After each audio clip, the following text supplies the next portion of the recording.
Have you ever imagined controlling a digital avatar with nothing but your brain activity and gaze? No button, no joysticks, no VR gloves. What if your brain could command a virtual body with such natural precisions that it feels like your own?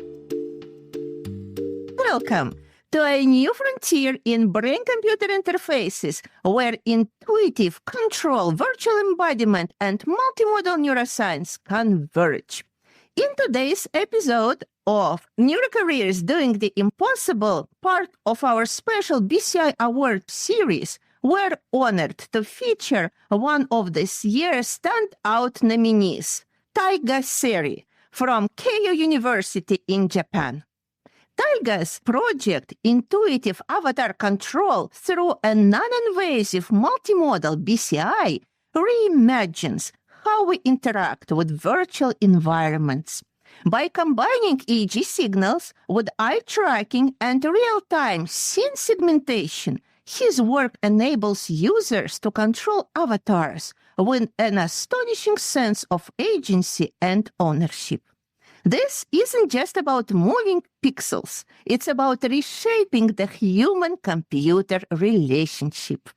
In our conversation, we will explore how this innovative system was developed, why decoding ERD and PMBR brain signals opens new doors for intention detection, what it takes to give users a true sense of self in the digital world, and what the future holds for BCIs in gaming, rehabilitation, and beyond.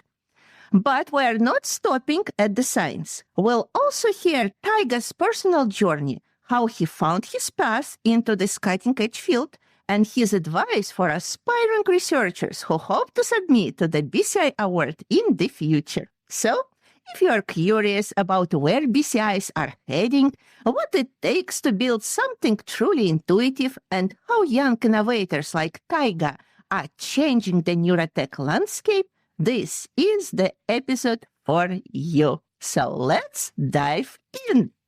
Welcome, Taiga. It's a great pleasure to have you on our podcast. Thank you so much for joining. And can you please briefly introduce yourself and let our listeners know where you are joining us from what part of the world?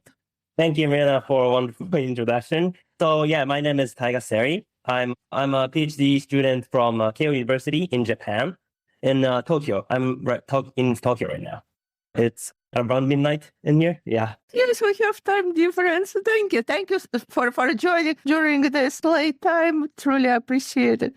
No, it's fine. Yes. So, Taiga, can you talk a little bit about your university and specifically about your lab where you actually developed your research? Yeah, sure. My university is like one of the, I guess, biggest private university, if it's right. One of the biggest private university in Japan. And we have, lots of, departments other than, of course, science and technology. But I am right now in the science and technology department. And also my major is specifically bioinformatics. And so it's like not only, your brain or not, it's not only about human. It's more about the life in general. So more specifically like genomics and also what else? Molecular biology and all of those stuff are combined. And it's the youngest department of our university since this, field of science itself is quite new in this world, I guess, compared to, I don't know, like physics or mathematics also. Yeah, those are definitely new directions in those fields and very popular right now, bioinformatics. My son studied it a lot. Oh, really? So what about neurotechnology? Where did it come into this department? How did it develop? It's actually quite difficult because neurotechnology is not so measured in our university. When I research about other universities, I see a lot of department that has, department of neuroscience itself, that's major, I guess. But for us, we have our PI, who is Junichi Ushiba. He's a good friend of Christoph in Yagitex. And he is like, our lab is the major neuroscience lab in our university. And there's some field in maybe not in the science and technology department, like more of psychology and those stuff too. But like we have, I don't know, about 5 or 6 laboratory that is actually doing the human neurology.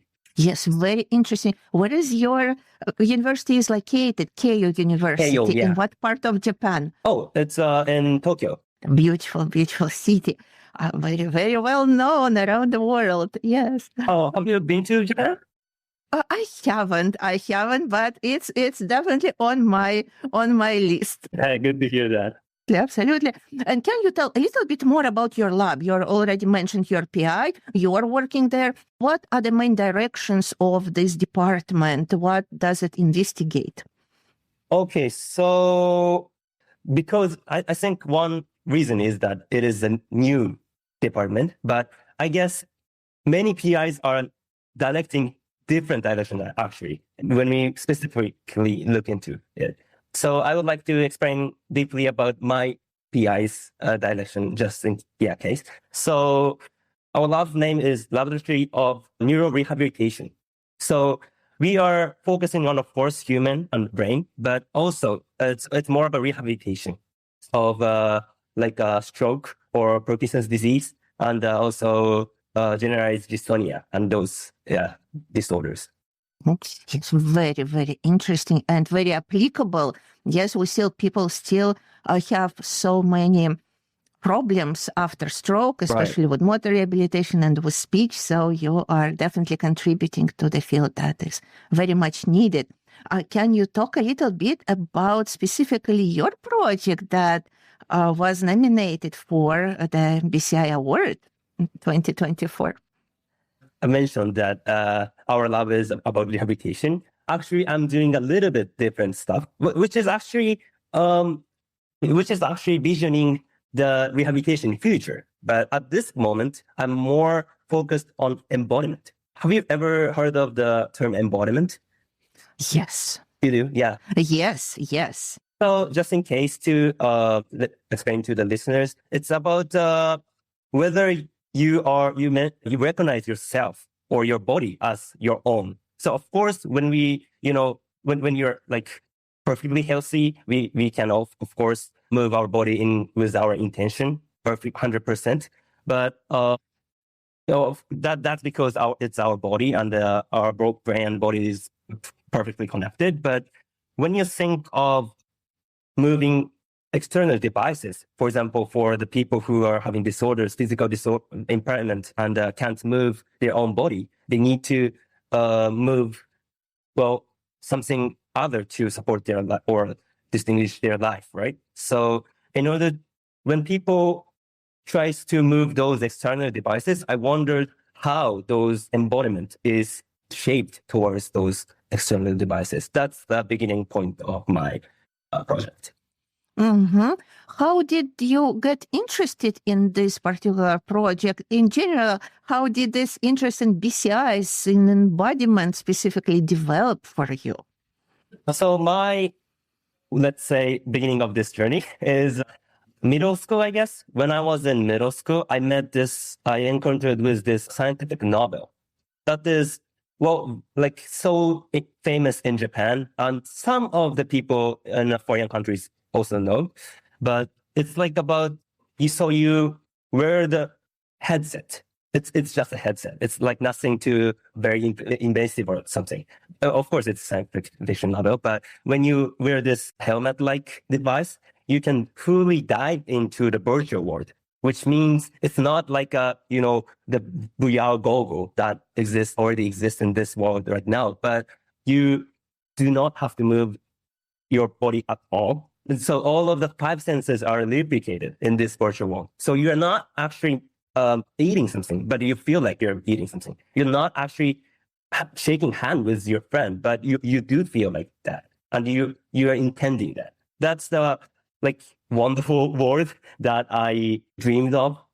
So my project is not about lubricating 5 senses, but I started with intuitively controlling virtual avatar without moving your body. That's beginning of this project and also my motivation.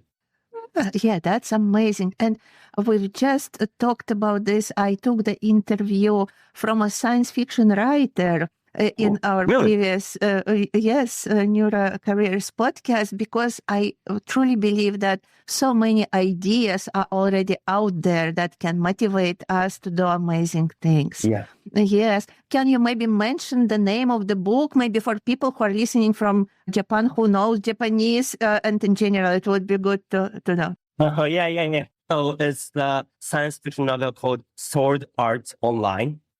It's mainly about diving into the virtual world, and it's first we think that it's about playing a game. It's a good device, right? Like playing a video game in like fully virtual world. But not only that, it has a drama, and because this organizer who made this device intentionally trapped 10,000 Japanese people in this novel, inside this world. How you do that? It's like, because this helmet-like gadget doesn't allow, if the other people try to take this away from the people, then it gives very small electric, signal. Like it's a little bit but Like a current. Yes, yeah, little like a current. Mm-hmm. Right. So it immediately actually not good, but like to kill that person. So the people cannot interact. Only one mission that organizer told those players are to clear the game. So it is very how should I say, fascinating, and I do like those actions in this, because this is not only a novel, but it's been a long series of animation, Japanese animation in Japan. So it's very famous. But I was really impressed by this first idea of this novel to let us fully immersively dive into the world. Yes. And it brings me also to what we know about Japan. It's always been known for science fiction, for robotics. Yes. So Right. human-like robots. So how is this field developing, and how do you see the field of neurotech developing and maybe integrating with that robotics? What trends do you see currently in Japan? In Japan, let me see. So, of course, we do have a very strong power in general in Japan, in robotics, field of robotics, I guess.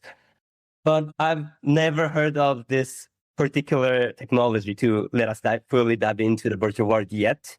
But I feel like people are trying more to let us dive or make this intuitive experience by not trying to let us move the external devices, but to replicate the five, like one of or two or like several of the five senses, I guess. So like more of a like trying to replicate the touch and let them feel like you are not in this laboratory seat, but in like somewhere else. Or I don't know, like trying to replicate the taste of some, maybe not actually the food, but first of all from the taste, like is it spicy or is it sweet and those stuff. I feel like the idea is more onto that side in Japan. Yeah, very interesting. And what really motivated you in this type of embodiment experience, or what inspired you? Why was it important for you to develop this type of experience, or have this type of experience where you can really feel, experience, sense everything that it would be real? Yes, although the environment might be absolutely different. Why is it important for you? To be honest, when I try to, how should I say, appeal my project, I would say it's about enriching the life of the people who have the neurological disorders. And of course, this is one very important motivation of my project. But look back into my original motivation. It's more about getting rid of the spatial limitation. That's my ultimate goal, which means we do not have, for example, Milena and I are in different space, right? And because of the development of like phone and all of those like SNS and all of those stuff, we are connected around the world by this wonderful innovation. But we cannot actually shake our hands, right? We cannot actually, I don't know, eat something together at the same table, right? But if we implement this, fully immersive virtual environment, then we can do that. So any people, like people, healthy people, maybe a young one to the older ones, and the people who are having disabilities, anyone can come together to the same world, and maybe doing some work, going to some adventures, or maybe taking a cup of tea together and looking at the nice, not texture, but looking at the nice Landscape. landscapes. That's the word. Yeah, landscape. Yeah, so that's my dream, and I think that's important and wonderful if we could. Yeah. Yeah. So you want to remove those boundaries, those limits that are currently physically imposed on us. Yes. Yes. Right. Yeah. I think that's a beautiful, beautiful idea, beautiful dream. So, and of course, when we have a dream, it looks big, and that there are so many components that need to go into it. So, how did you start your path? How did you decide what should I do first? How I can get closer and closer to the place where I want to be and to bring people?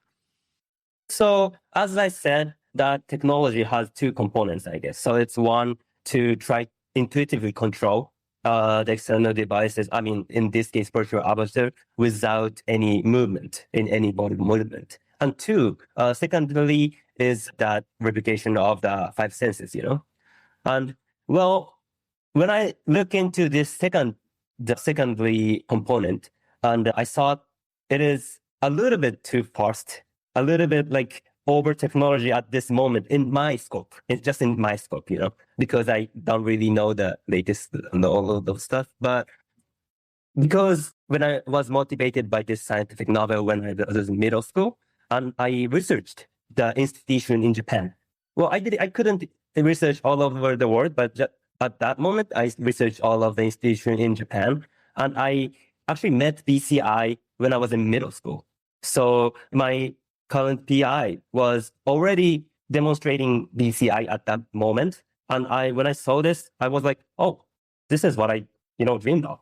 Yeah. So it might be not logical, but it's more like it was a too perfect encounter for me when I was in middle school. Yes, it was a lucky encounter. But in a way, your vision somehow attracted you. Yes, we have like a filter through which we start looking, searching, and we find that's why it's so important to have that very clear vision of what you want to do. Yes, then you start seeing those things. Right. And then it was just middle school. How did you decide about your next steps? What skills you thought you need to develop to really start doing this type of work? Actually, how should I say, childhood is quite not usual in Japan because of my father's job. I was living in Czech Republic for 7 years. And that's specifically when I was in kindergarten. I spent 3 years there. And when I was in middle school, I was actually not in Japan, but I was in Prague in Czech Republic. So this motivation to work to develop the virtual embodiment technology, when I thought of achieving this, I thought it is very important not to let this English experiments not die, but like not to let me throw away those experiments. This is very great opportunities that not everyone can have. I thought I was very lucky to have this, so I didn't want to just simply go back to Japan. My family actually went back to Japan when I went to high school, but I told them I want to stay interacting with people in foreign countries when I'm young because I can do anything. I thought I have more opportunities when I'm young, more than when I get older. So I decided to move on to this high school in New York, in US. I spent there for 4 years. And this high school is actually not like normal high school in New York, but it was actually how should I say, child school. Like it's Keio. It's the part of the Keio University, but it's high school in US.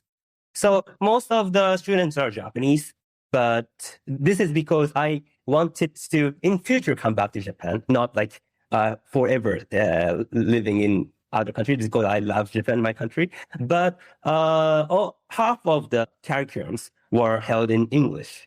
It depends on the years. Some years you learn mathematics in English, but next year you learn in Japanese, because that's like random. It depends on the teachers who are assigned. So for me, it was a great environment, because since I was living in Czech Republic and I was in international school, actually, I was in middle school, since I didn't have much experience to learn Japanese and speak Japanese, So I thought I have to first be Japanese at the beginning, but also, study and practice English. So that was the next step of my career path. And what program did you choose already for your undergraduate degree? What happened next? So in Keio University, I chose Science and Technology Department. And also in this university, we, especially in Science and Technology Department, we have 5 gates, I would say. So it's one is mathematics, one is chemistry, one is physics, and physics, chemistry, mathematics, and informatics, and one more which I forgot. But so I took this informatics gate, and you do not have not all of the specific departments are open to all of the gates. When you enter into the mathematics, you are going to the more specific department that is close to mathematics, And in my case, bioinformatics was close, since I learned informatics, and they're doing the bioinformatics. So now the story continues, and somehow you got to do the EEG, yes, and do multimodal recordings. And so can you tell a little bit more about that? And again, we're tying into your goal, yes, the full embodiment. So what was the next stage of this, making this come true? So when I entered this laboratory, which was actually 4th grade of the undergraduate program, which is 4 years program, I first, told my PI, I want to do this. This is what I just explained right now. This, virtual avatar experience, embodiment in really great dream. But of course, we cannot directly, achieve this right soon, right? We have to go step by step. And at the same time, actually, this lab was developing this multimodal data recognition, which means we can record any modality like EEG or eye gaze or EMG or maybe the heart rate, and anything can be recorded at the with a time synchronicity. So my PI thought this theme could be really best match for me, because integrating these different modalities together and could let us, envision of the intuitive control of the avatar. And I think that's a great example of how various ideas can be implemented. Yes, so if somebody who is listening to us has an idea, and there is a lab that is doing some type of, at least some relevant type of research, there are opportunities to tie those things together. It's just important to talk to the PI like you did. You came and say, I have this idea. I really would love to do that. And working with the PI helped you to find the steps of how to get there. And this multimodal recording that you are talking about, it becomes more and more popular. I've been to several neuroscience-related and neurotech-related conferences, and many people would come. So I was representing GTech at that time, and many people would come to our stand and ask, can you record multimodal signals with your equipment? Yes, and many people. And of course, I said yes, because GTech equipment is very good for that. But why do you think there is this interest in multimodal recordings? What opportunities does it open for researchers and maybe even applications? That's actually a big question. And I do not have a perfect answer. But in my opinion, well, first of all, of course, as I saw it, it has very many opportunities to. So we people think because, well, two is better than one, having two or three is better. And also if we can, mix together in a good way, it can be 4 or 5 and more. That's actually, I think, well, first thought that people have. But if people keep using this multimodal data recognition, some people recognize that, how should I say, like we can recognize something that we cannot recognize with only single modality. So some experiments, some user experiments, or some like habits of human might change because of combining different modalities together and putting into one system or one, I don't know, feedback or something else. I think that's the fun part of this multimodality. Yes. So what was your first step in using this approach already developed by your lab to create this, to achieve your dream, yes, of full embodiment? Thank you. So actually, it was not developed at all. So it was the first technology. Like, how should I say? They bought they bought the devices and they made the first base of the system, but they just hand on to me and say, do anything you want. That was good. That was good. That was actually that actually perfectly fit for me because I really love to do what I want to do, and that's why I move on to the PhD course. And also I really like to organize myself, but not organized by other people really, because that's that will end up into more and more motivation for me.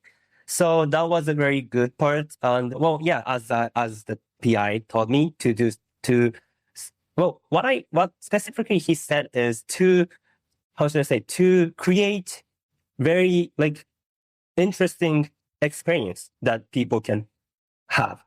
That's the first thing that he told me. So create something that is not really normal in this world at this moment. So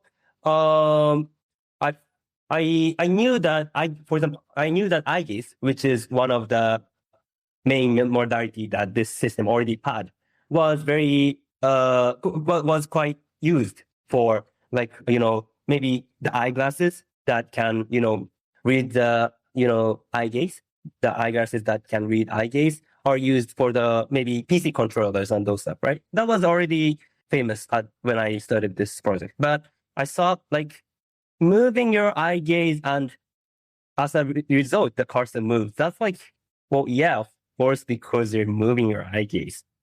So it's not intuitive because when we try to move around in real world, we do not focus on the direction we want to go all the time, right? Of course, we try to look at if there's no danger and those stuff. We do check for our safety, but this is not really the way our modality is actually used. So I thought I want to leave this modality as natural as possible, as in naturalistic scene, in real world.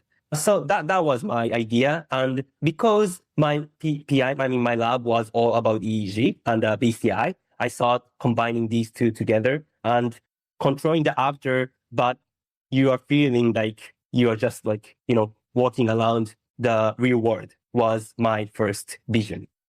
Very good. And I also want to note that You really understood yourself. You knew what you want, how you work, how can you contribute to your best. Yes, when you have your individual project, when you are given just, okay, here are the devices, here are the instrument, do create what you want, and you went ahead with that. I think that's very important also to know to our young listeners in their young, initial careers, that it's very important to understand yourself and build on your strengths. Yes, which you did. That's right. Yes, and second, yes. So you wanted to create something that is really intuitive. Yes, it's not that gazing somewhere. Yes, and moving the cursor with it, but I have this intuitive control, and you chose EEG, which is a non-invasive recording of our brain activity. Yes. Right. And we know that there are different types of brain activity. So what did you choose for your avatar control? Yes, for your project. I'd like to start from my laboratory's general work. So because we are targeting, our main target is stroke and post-stroke rehabilitation. So it's mainly about the upper limb, it's about like shoulder or your hands or anything like in upper body, But I was more interested into, as I said, walking and like moving around, because that is more full body experiment. And when I look back to my scientific Nobel, they're not like moving your hand, the only hand, that they're just moving their whole body. So that was a different part. And in those post-stroke rehabilitation, we are using this ERD, event-related desynchronization, which is which is simply the amplitude of the EEG. EEG is a wave, and amplitude of EEG desynchronizes, so it gets smaller when you are imagining or when you are actually moving your body. So my PI and my laboratory's main work are trying to moving these robotic processes that moves hands of people who are physically impaired. And as they move their body with their intention, but this brain's, intention, which is decoded from ERD, we have found that this path from brain to your hand is, what should I say? So if you are impaired in your right hand, it means that your left part of your brain is not working, But if your right part of your brain is actually working, then this right part alternates the function. And if you keep training with these processes that uses ERD, then patients actually recovered, their motor function recovered. So that's the main work of our laboratory. I'm sorry, this is not really about my work, but so this was the beginning. Yeah, that's very helpful. Yes, because we need to establish what is this and what did you use, and you use ERD specifically. Yeah, of course. Yeah, because without this, my project, didn't come up. So yeah, it's important. Thank you. So we learned this ERD first. Everybody learns in our laboratory, and we, of course, not only ERD, but we learned how to analyze EEG, and main analysis is mainly about to decode this ERD, but it's mainly about moving your upper hand.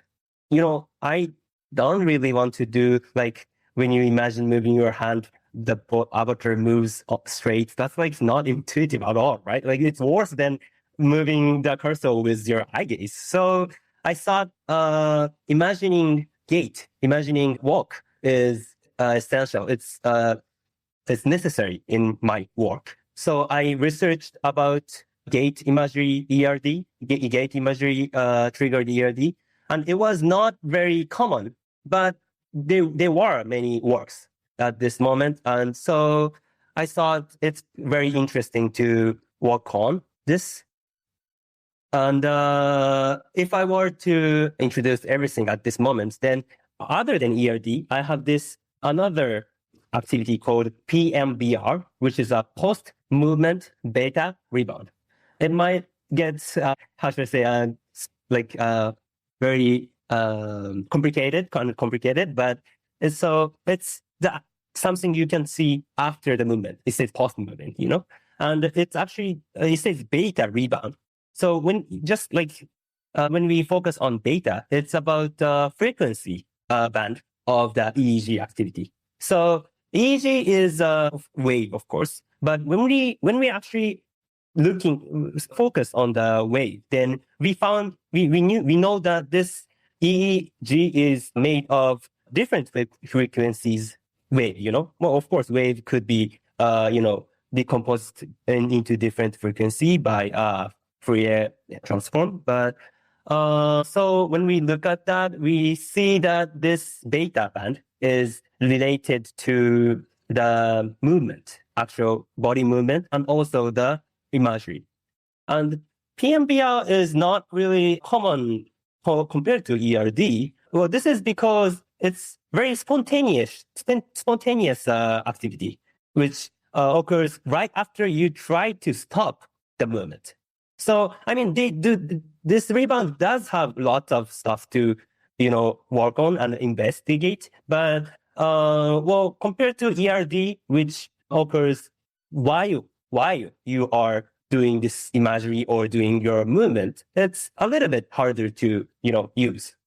But in my BCI, I thought, how about combining these two together? Because ERD is occurring while you're imagining, and PMBR occurs right after a movement. Then we can just implement the virtual arbiter gate with these two, moving and stopping. That's main part of my work.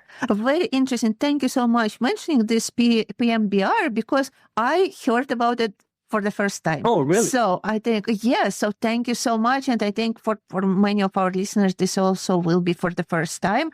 Can you tell a little bit more? So what happens with beta activity after we're trying to stop the movement? So rebound, does it appear more during that time? Can you just give a little bit insight into this PMBR and maybe where have it been used, where it has been used? Yeah, I said ERD is the desynchronization of the EEG, and PMBR is actually synchronization, which means that amplitude gets bigger and bigger, and so it's the opposite of the ELD. And why this PMBR occurs is actually very deep scientific question, which none of the scientists in this world have yet come up with the final answer. But we at least know that it's triggered by the execution of the stopping of the movement. And more specifically in spatial scope, we know that both ERD and PMBR could be observed around this SM1, which is a sensory motor cortex. My primary sensory motor cortex, I would say SM1. So SM1 is, as it says, sensory motor cortex. It's about sensory process and also mainly about the motor. So we are observing this brain, neural activity, which is triggered by trying to imagining your foot to be more specifically your muscles of your foot to be contracted. We are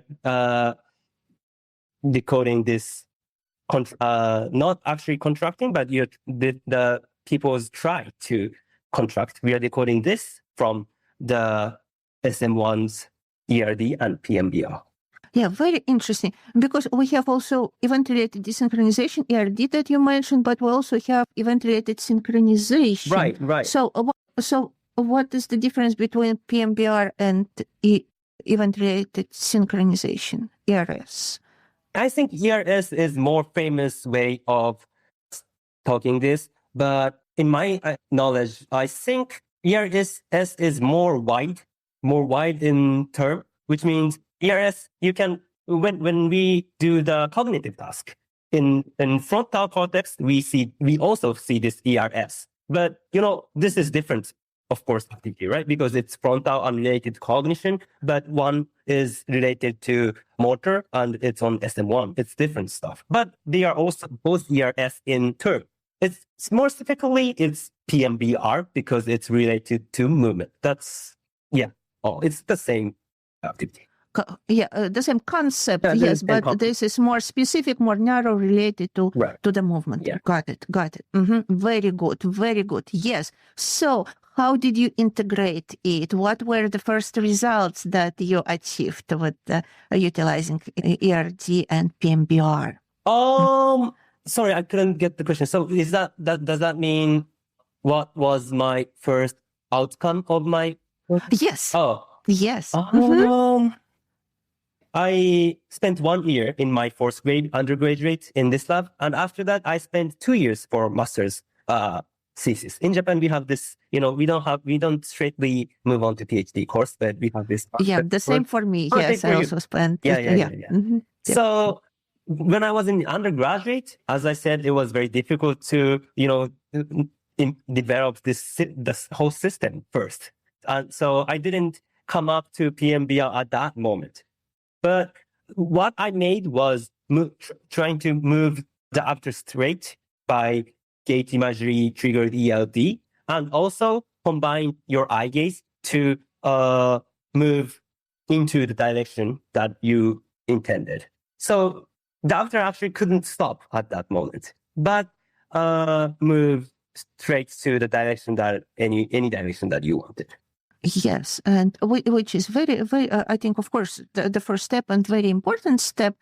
And it also brings me to the question, what makes us feel our body as our own? Yes, so there should be some things that are providing us with the sense of embodiment. And which of those did you already implement with this first project? Yes, into real life? So when you come to think of the embodiment is actually having two components. One is ownership and one is agency. So ownership is easier. It's about whether you own your body or not. When people hear the word embodiment, I think many people think of this embodiment. But there's one more different component called agency, which is about whether action is as you intended. So, well, when we move our body, of course, we know that our body is moving as perfectly as we intended. But in BCI, it's not really discovered yet. How do people feel agency to the external devices? Well, as for ownership, people have investigated that it's really about visual appearance. Visual appearance is very important. And also maybe somatosensory input. It's like, for example, touch and those stuff. So when you're touched, you feel like, you are embodied to the body. There's this famous experiment called rubber hand illusion.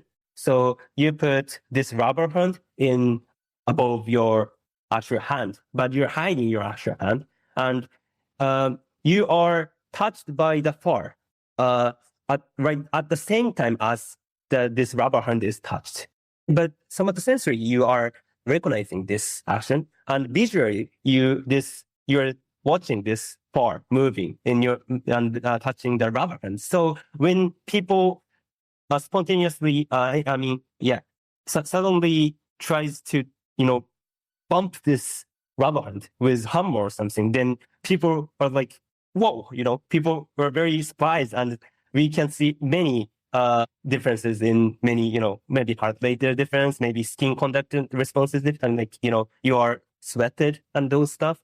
This is so we know quite much about ownership, but I was more interested in agency, especially, as I said, when we control the external devices, and more specifically with BCI.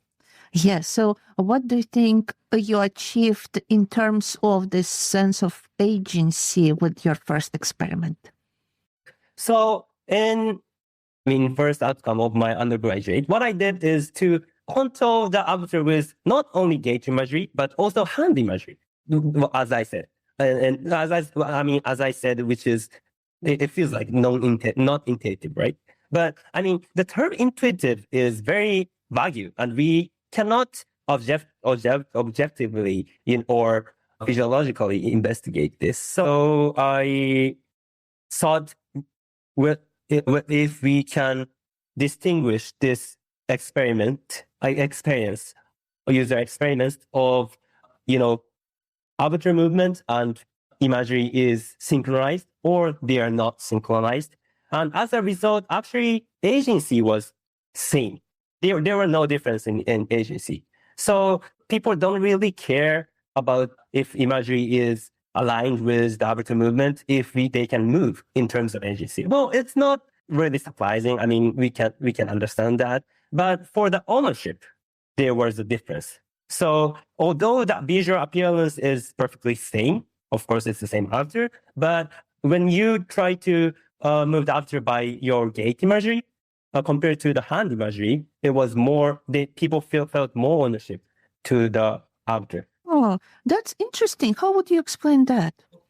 I would say ownership is not only about the visual appearance, or somatosensory input. It's not only that, but it's more about how your body recognition and own body recognition that your brain has, and the actual recognition that outside feedback, like all of those senses are feedbacked into yourself.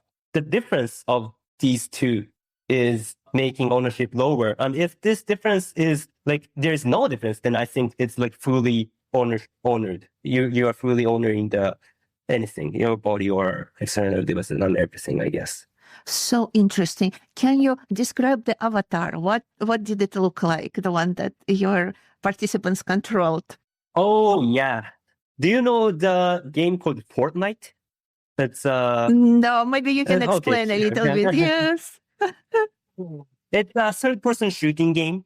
It's a shooting game. So, of course, in this game, people shoot guns and all of those stuff. But in my experiments, they're not having guns, sorry. But the reason I chose this environment, it's quite difficult because when I was defending my undergraduate thesis, my other teachers asked me, why are you using this Fortnite? You can use anything other. But I would say one is that it's third person view. So more than first person view, it's easier to investigate the ownership and agency because you are actually watching this body, In future, of course, I do not want to look at your body. You want to be a first person view. But at this moment, I would like to actually set this avatar as an external device. But by using BCI, dive into this avatar that like you feel like you're not moving external devices, but you are the avatar itself.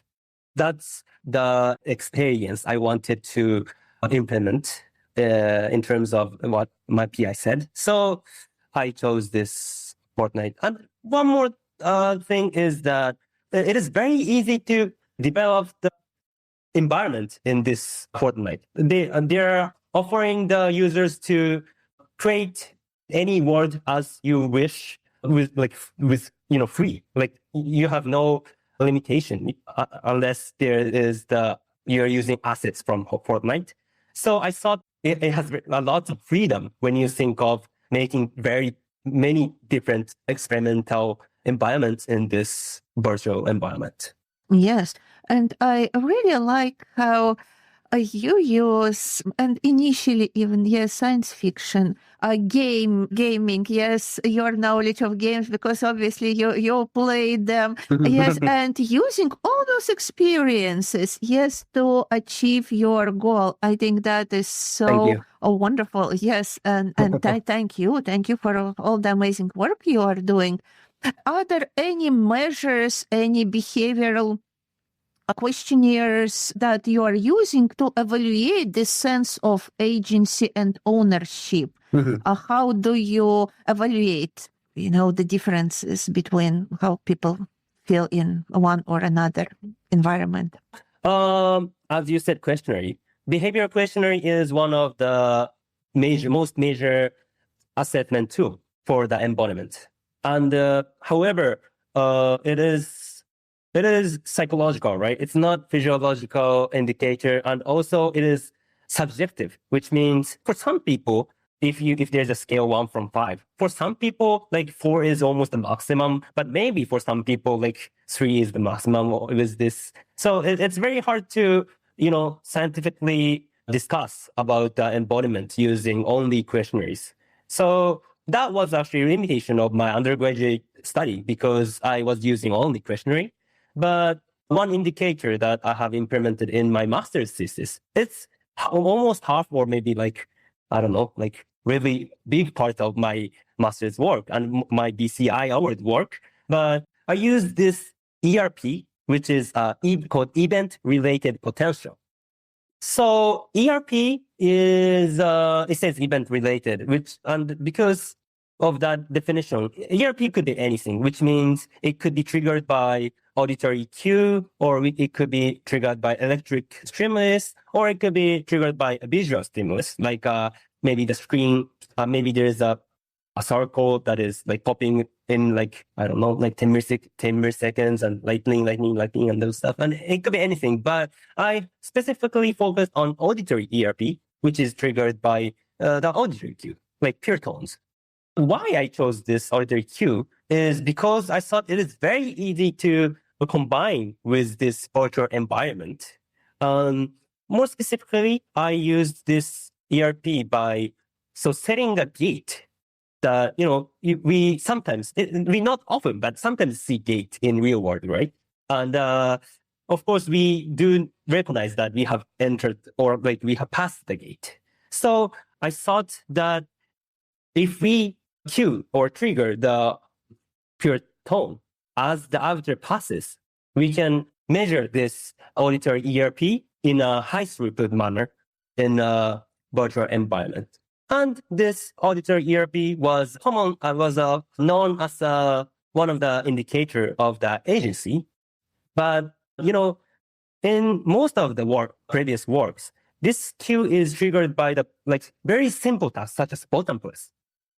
When we press the button and when somebody else presses the button and the auditory is triggered, then, if there's a difference, there is a difference in this ERP. But that's too simple. We do not, want to know if we are agented to the button press, but we want to know more about this. So I thought this idea of putting auditory ERP into the virtual environment with this third-person view aperture is quite new, and nobody was doing at that moment. So yeah, I ended up using it. No, that's very, very interesting because, I worked with auditory ERPs and I'm very curious about this approach. So can you explain a little bit more the experiment? At which point when the person was navigated this virtual environment, the auditory signal was provided, and when did you measure? And then what was the difference between different embodiment experiences in people? Yes, sure. So first of all, my hypothesis was that controllability, so whether you have actually controlled or not, so which means a success or failure of the control was do influence this auditory ERP if, because we think that agency is changed by this controllability, success or failure. If you succeeded, you feel like you are agented, but if you fail, then you don't feel like you're actually moving, That's, yeah. So with this hypothesis, I've tested 3 different environments in my master's work. So first environment is very simple. You simply move straight on the straight path, very straight path. And there is this gate that is placed in a certain gap, not gap, but a certain, distance. Yeah, in a certain distance. So point is not just simply let them control, but I also made this success rate of moving straight to 60%, 70%, 80%, and 90%. So I've intentionally controlled this success rate. And I've tested if higher success rate would result into the higher agency. As a result, I observed So this auditory auditory ERP has this negative component and a positive component, which is two big components. And I focused on this negative components, and I found that higher success rate, which we think higher agency, we observed this larger amplitude compared to the just like observing other people's control. Or I also tested so it was higher than the observation, and also it was comparable to the gaming controller. So BCI and after gaming controller actually ended up quite close agency at the end. That was the first experiment. The first one, they were walking just straight. Right. On the second experiment, I wanted to let them stop voluntarily because, well, moving straight, I mean, like, we don't really actually know whether we have succeeded or not, because ERD is quite a difficult component to perfectly decode. EEG has some noises, of course, so it's like hard to 100% move. But for the instance stop, we know that whether you have succeeded stop or not. And how to let them stop is that change this color of the gate. So the color of the gate is normally white, but I've randomly changed them into red. When it's red, you have to stop. It's like the signal, traffic light in the real world. Yeah. And when the participants recognize this red gate, they have to stop. And if several seconds has passed, then the gate turns into white gate, which means you can start moving on. So we can observe this like auditory ERP with when you have just simply moved straight, but also when you have successfully stopped and moved straight, and also when we couldn't stop and moved on. And as a result, we have found that first of all, when we couldn't stop, it has the lowest agency, it has the lowest, smallest amplitude, and more than that, we watched this, simply passing through as a second. But the highest was voluntary stopping in front of the gate and then moving straight. That was the highest. So we found out that this ERP could be used for the assessment too of the agency, maybe. And also, if that is true, then maybe this controllability, success or failure, does influence the agency when we are controlling this external devices with BCI. Yes, absolutely amazing. And here you already implemented this PMBR, correct? Oh, yeah. For the stuff, for the control. Right. So with PMBR, I could implement this experiment because with only ERD, it's very difficult to let them, stop in, for example, like 0.7 seconds. So PMBR was a very perfect fit EEG activity for this. Yes. And we know that this in general is a very big problem. Yes, when people are discussing brain-computer interfaces, especially motor imagery based, and they're showing this device that people can go into the wheelchair. Yes, the wheelchair control. And they're illustrating the hill, and they're on the top of the hill. Can they stop it? Yes, so can we really allow the use of these BCIs? Because if we're just using the simple way, we cannot trust it just to stop right there, yes? So now, do you think that implementation of PMBR can actually contribute into this better control of imagery-based brain-computer interfaces?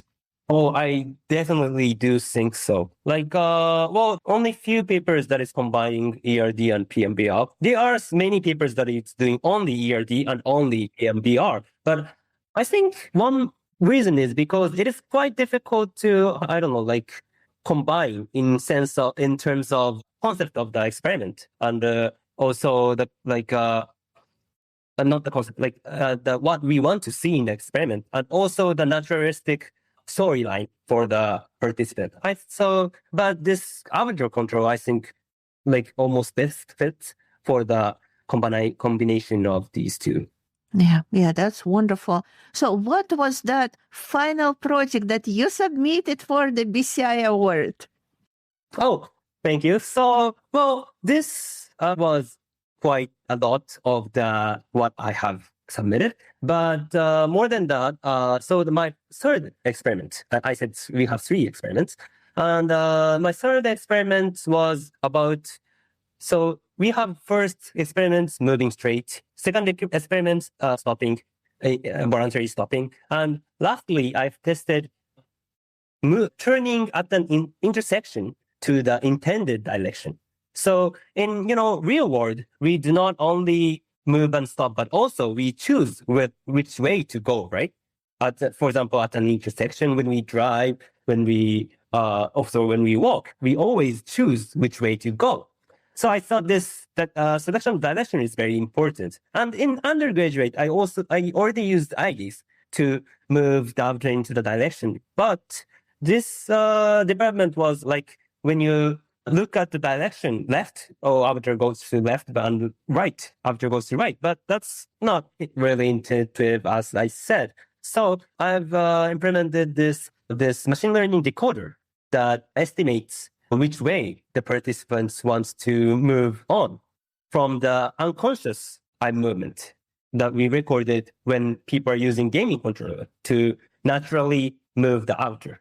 So when we focused on the eye movements right before turning at the intersection, we observed the significant difference in the eye gaze direction, like left is left, right is right. I think this is because they want to check if they are really moving on to that direction. So I made this machine learning model that classifies the time series data, not the instantaneous data, but time series data, to decode which direction the people wants to go. This is not yet everything, but also I have implemented this image processing, which allows, more specifically, it's called semantic segmentation. Semantic, which means like the meaning, and segmentation is segmenting the, different components and those stuff. But in this semantic segmentation, it's like when we go up to the real world, we do recognize this is a car, this is the road, this is the tree, this is the sky, right? But of course, virtual avatar doesn't recognize without implementing. So I have implemented this recognition system by image processing to let the avatar know that you are on right track, you are on the road, you are right before the intersection. Those are all automated. So I'm not like trying to aim to control everything with our human side. But I think that this semi-autonomous control could also bring high embodiment to the human. And I am actually testing this right now in my study. Very interesting. Can you explain the difference between our usual eye gaze and this unconscious eye gaze that you actually analyzed with the machine learning? What is the difference, and when do we use one and when do we use another? Oh, which means unconscious track of eye gaze before intersection, you mean? Versus Yes. Versus normal eye gaze. Yes. Right. Actually, that is very difficult and good question because I have no specific answer yet. I do want to investigate more on eye gaze future, but I would say if it's about whether it is a selective scene or not. So intersection, we are telling them to when I try to explain the environment, it's not only intersection, but so that there are many intersections. They are making the grid, They're making the grid, and in the grid, the coins are randomly placed. So if you get if you get many coins, you get the higher score. So I'm telling them to get higher score and giving them some tips of money if they succeeded, so that they are motivated. So their goal is to select optimal route for the course. So when they are just simply moving forward in this part of the course, they're not doing anything. But when they're right before the intersection, they have to choose which way to go, This is same for when we use game controller, because first, when we enter the, straight road before intersection, then we, try to observe everything. We try to move the eye gaze everywhere because we want to investigate which way is the best way. So we don't want to use this eye gaze because that's very moving around, and we don't know if they're intending or not. But right before the intersection, as I said, they're trying to, check if the direction you want to go is correct or not. So we see this like a second or like 2 seconds trend, eye gaze trend, that when we go straight, it's not moving, but when they're going right and left, it's moving in that direction. Yes, and already that you are using with your machine learning, yes. Okay, right. To analyze. Okay, very interesting. My next question is, because you mentioned that in the first case, in your first experiment, the embodiment part was similar between when people used the game controller and your system, yes, when they needed to go straight. What did this comparison show in the second and in the third experiment? Did you exceed that perception that they had with the game controller with your system? Or at least how did they compare to each other?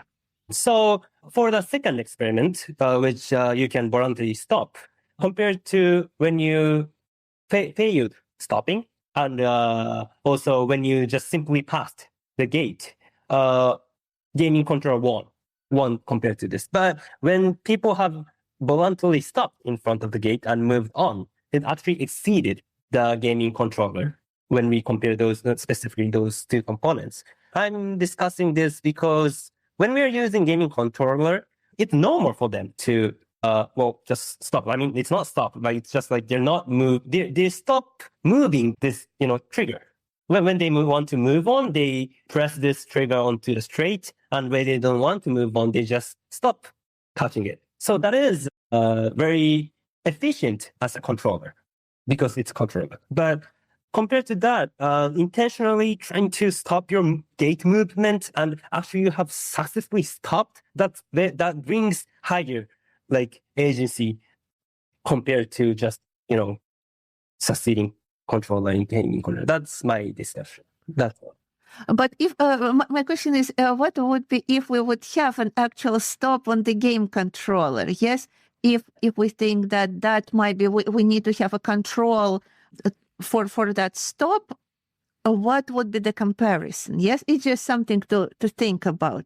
You're right. So you're saying that trying to make gaming controller closer to the BCI in terms of stop trigger is more scientific, more fair, right? Yes, more comparable. Yes. But my opinion is that gaming controller is already completed. It's as it is. If we try to move gaming controller into BCI, that's something different. I'd like to beat this gaming controller that is already 100% treated by BCI, which takes different approach from this gaming controller. So I think this naturalistic way of using gaming controller is fine for the comparison. Yeah.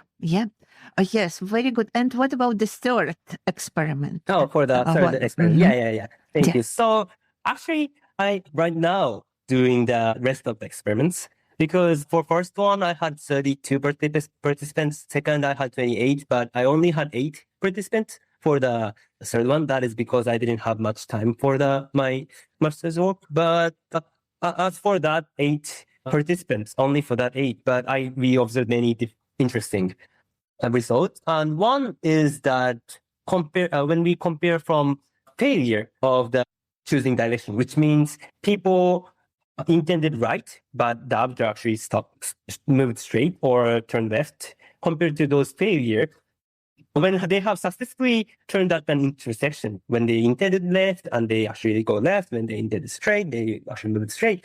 We observed the higher agency, which means that auditory ERP amplitude has enhanced when they successfully control the object. This is so quite straight through from the first and second experiments. And more interest stuff is I actually see this correlation between this auditory ERP's amplitude and also the coins, the scores, which means the coins. So it's like if you have successfully choose the best, if you have successfully turned at an intersection, is not directly influencing the score because you have to choose the optimal route. It's not all about training at an intersection as you have intended. It's more about strategy and it's more about quite cognitive. And if we compare this, if we see the correlation of the score and the ERP amplitude, we could see the positive correlation only in gaming. So we couldn't see the positive correlation in BCI. And I'm thinking this is because, not in a negative way, but because the BCI is not exceeding the gaming controller yet, this intersection environment.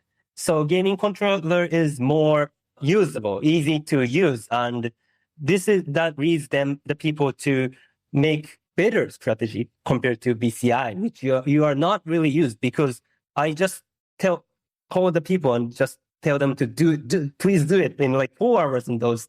And compared to that, gaming controller is already optimized for the humans. So people are easier to use the controller, and that results into, I think, better, less cognitive load compared to the use of BCI. And that results into this no correlation, but gaming control positive correlation. And I think letting people, same participants to train longer with this BCI would lead into the different result. I am thinking so. And I feel that I'm planning to do that in my next step.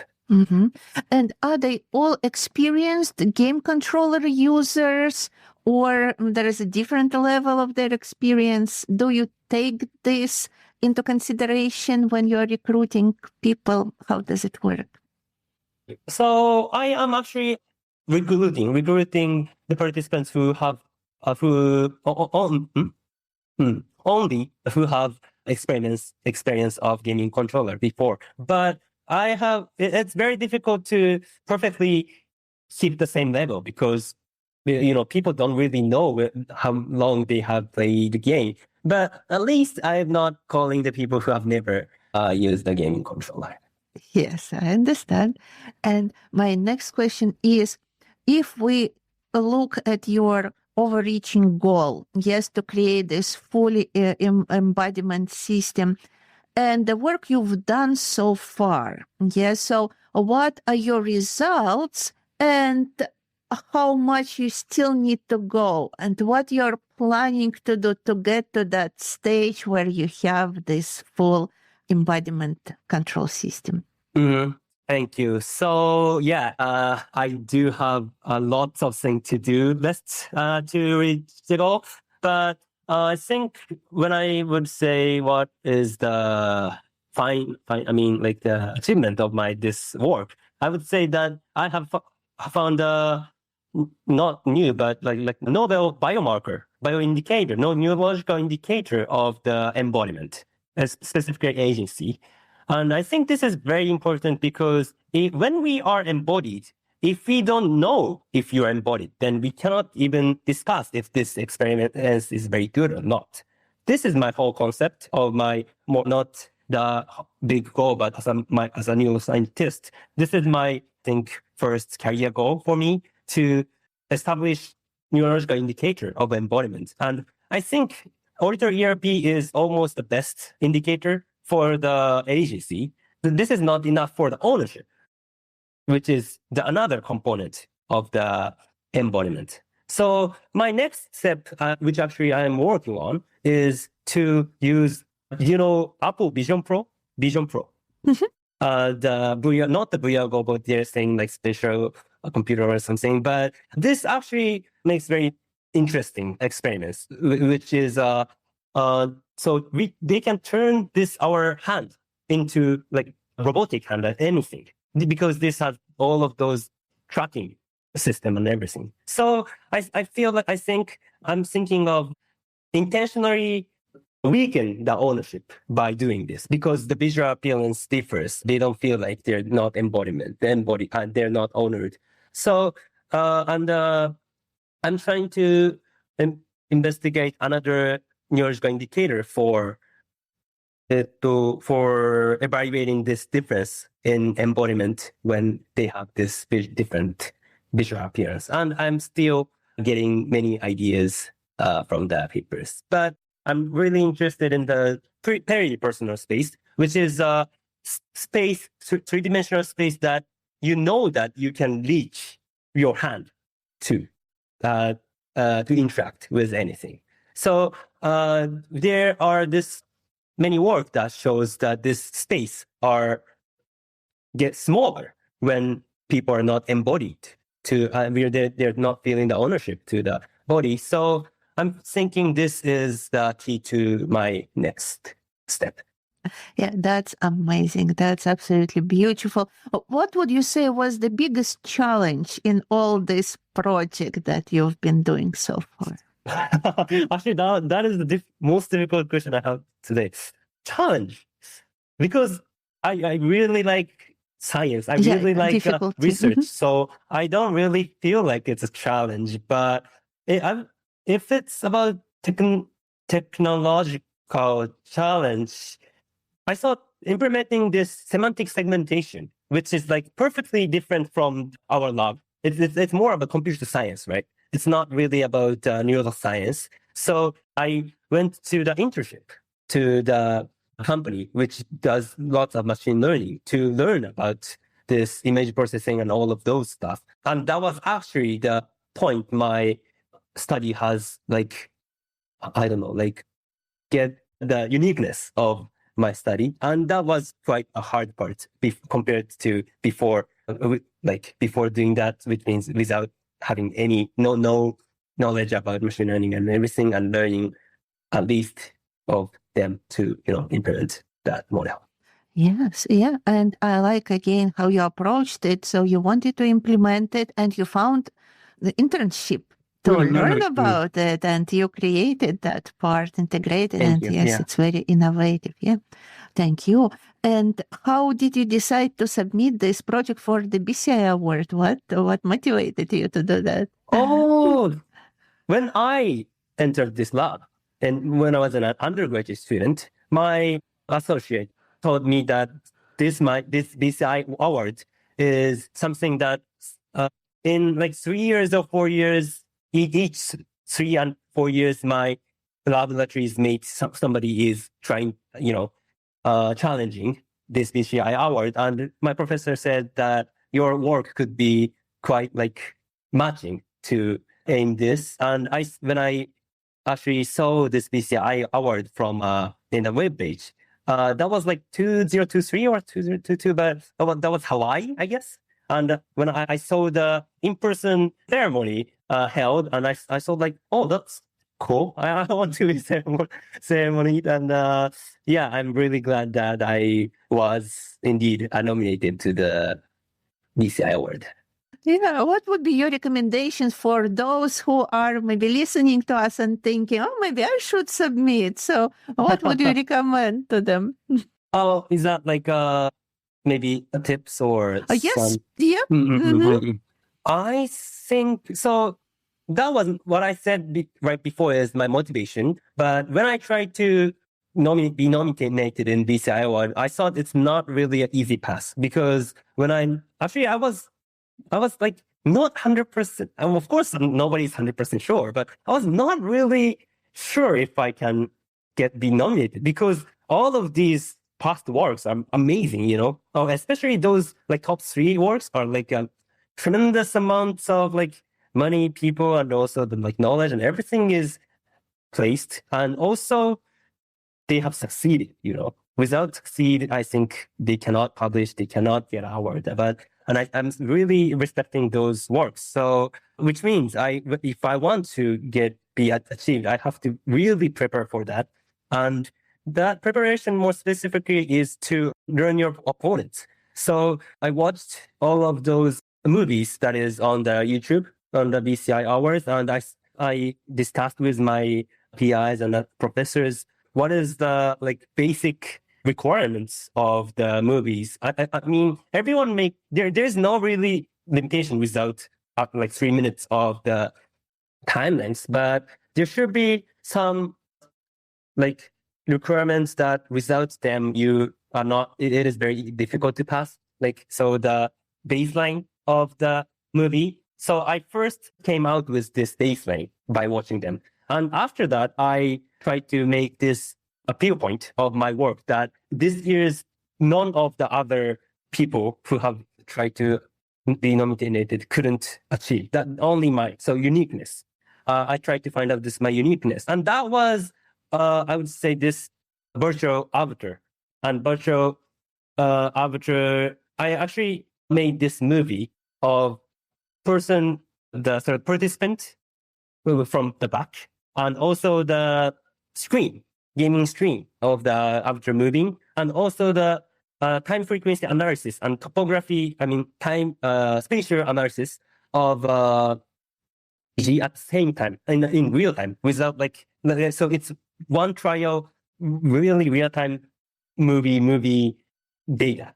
So and I also put this eye gaze with the circle, and also I've shaded this segmented road and sky and everything. So this visual appearance which nobody could imitate was, I think, my appeal point. Of course, everyone has different appeal points, so it doesn't have to be visual. Like maybe it's data, maybe it's concept, and anything could be it. But I think we need something that no one could overcome you in only that point. That those two, like baseline and also your uniqueness appeal point, is, I think, significant tips, I guess, for the.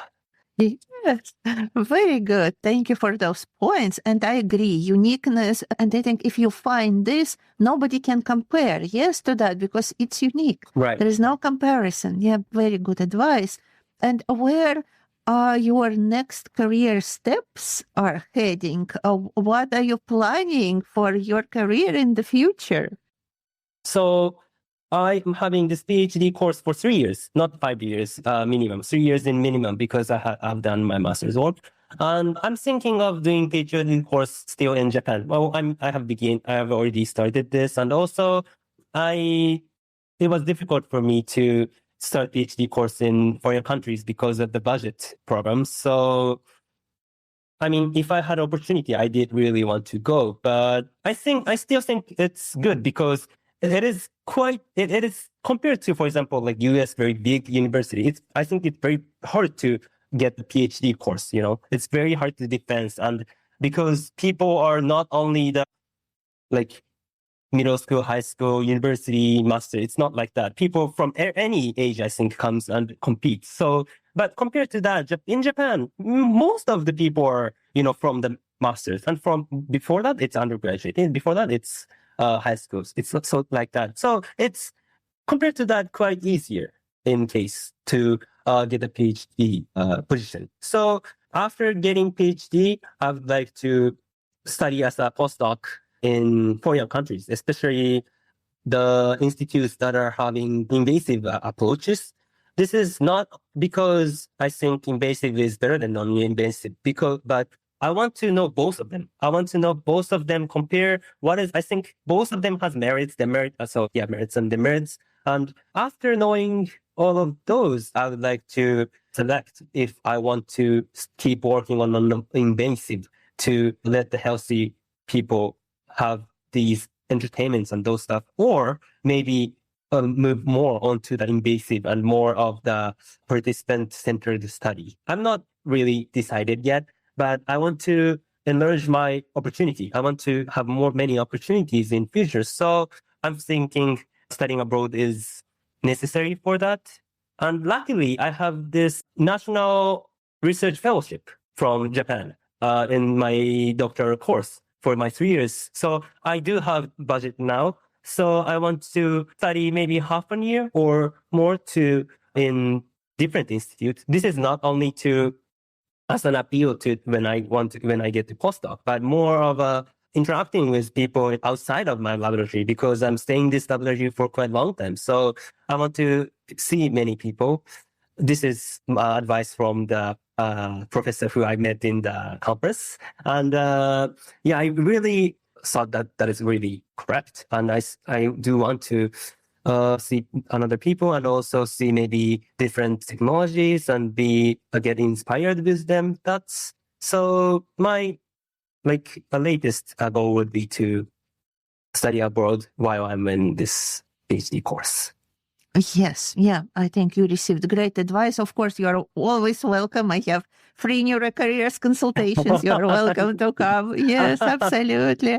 But yeah, I agree. And to get this exposure, both non-invasive and invasive technologies, yes, there are centers here who are doing epilepsy surgeries where people are being monitored for a week. Yes, and there are studies that being done around that time, which provides a lot of opportunities for BCIs, and also investigating these naturalistic sensations. Yes, we had Dr. Courtney Pascal, and of course Giacomo Valle. He's still doing, but now he's in Sweden, I think, doing his research, but University of Chicago. Yes, for amputees. Yes, and investigating all those sensations, which are again adding into that your full embodiment vision in the future. So little by little, you can collect those little pieces to create this full mosaic of what you want to have. Yes, so I think you have very, very correct intent, but always keeping in mind that your final vision. Yes, so what piece now I am preparing for, what I'm working on that I can add to create this full vision that I have in front of me. Yes. Yeah. Thank you for that advice. That was great advice. So thank you so much. It was a wonderful conversation. I really enjoyed. I had so many questions, and you answered, all of them beautifully. I maybe talked too much for you. Yes, Taiga, thank you. And we're ending our podcast. Before we do that, is there anything you want to share with our listeners? Anything you want to tell them? I would say maybe let's dream of what you want to, implement into the world, or maybe experience and do the experience yourself. Anything is fine. But I think this dream would motivate your science. Dream would motivate your research and everything. So I think it is always very important to look at a little bit far goal. Of course, it is very important to focus on the past, right, on your in front of you. But it's not only that. You have to get the full of this motivation always. Not always, but sometimes you are out of full maybe. So it is always important to motivate yourself. Keep by dreaming of what you want to do in future. I love it. Yes, thank you so much, Taiga. It's your podcast, the new development of your project. So, arigatou gozaimasu. Thank you very much. Dear Neurocareers podcast listeners, thank you for joining me and my incredible guests on this exciting journey into careers in neuroscience and neurotechnologies. I hope you've been inspired by the stories of those turning groundbreaking ideas into impactful realities. If you are looking for more guidance on advancing your neurocareer, book a consultation with me, Dr. K, your podcast host and neurocareers coach at the Institute of Neuroapproaches, the only career service dedicated specifically to the needs of professionals in neurotech. Let's take the next step toward your neurocareer success together. In addition to consultations, the Institute of Neuroapproaches offers a variety of services designed to help you thrive in neurotech. First, professional development planning. We help you create a tailored career development plan, identify knowledge gaps, and equip you with the tools needed to achieve your goals in neuroscience and neurotechnologies. Second, resume and cover letter review. Get expert feedback on how to craft documents that are specifically designed for job opportunities in the neurotech field. Third, interview preparation. Sharpen your interview skills through mock interviews and targeted feedback, including soft skills, hard skills in neurotech, BCIs, e.g., MEG, live coding, and presentation preparation. 4. Networking and job search strategy. Learn how to effectively network and uncover job opportunities while standing out in the competitive neurotech job market. 5. Negotiation and salary advice. Receive expert guidance on negotiating salaries and benefits and determining a fair salary range for your desired position. All this and more can be found at www.neuroapproaches.org. Again, www.neuroapproaches.org.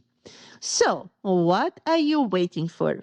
Let's navigate the path to success in the world of neurocareers together and turn the impossible into possible. We're looking forward to working with you.